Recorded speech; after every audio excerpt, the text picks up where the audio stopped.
Somebody said that the reason people are disillusioned with life is because they've realized it's a perpetual scam, and they're correct on that. And as always, I have a story time because I used to work retail. I worked at Kohl's from 2014 to 2016. I no called, no show to quit because I was tired of that shit, and I never worked retail again. But when it came to Kohl's, I was making $8.25 an hour, and there's nothing that'll make you more disillusioned with life than realizing you're selling your finite time for $8.25 an hour.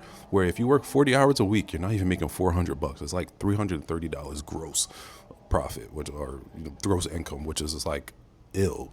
But more importantly, it had this like dystopian nature to it because Kohl's, like most companies, try to get you to sell credit. And now I worked in the men's department. I didn't work cashier, but sometimes I had to fill in for cashier like everybody else. And the thing about Kohl's is when somebody signed up or when you successfully convince somebody to sign up for a credit thing, what happens is a chime is heard in like the speakers, like you can hear around, and it goes something like doon doon. When you hear that, you know it was a successful credit sign up.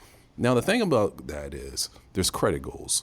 So every day there's like a goal to get so many amount of like credit sign ups, attempts, or whatever. Can't really completely remember. But when you think about it, and this is how I rationalized it at the time or broke it down, I'm like, wait, I'm making $8.25 an hour, and they are trying to get me to solicit this person to sign up for debt, because that's basically what it is. They want to get this person to have debt so they can make money off that debt with interest and everything.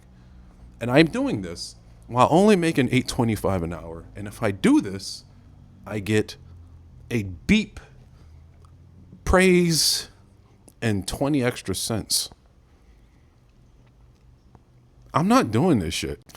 And it's just that type of stuff kind of made you like realize, like, man, everything's like a pyramid scheme. You can't even get away with it, because I have two more examples. So I live in downtown Trenton, New Jersey, and I have $260 in parking tickets that I'm trying to get resolved right now because they will not give us permits downtown. So basically, our overzealous parking authority uses these parking tickets as a way to fund the city's budget, and there's nothing we can do about it. We try to get parking permits and everything, can't do nothing about it. So we just keep getting hit with it. And I work overnight. So when I wake up in the morning, if I don't get to the parking meter in time or use the app, I'm going to have a parking ticket. Meanwhile, on a different note, I have a family member who lives out of town in one of those big apartment complexes, that's owned by those big landlord companies. And what this company does is they put their rent and utilities on like the same bill, but don't really tell you that.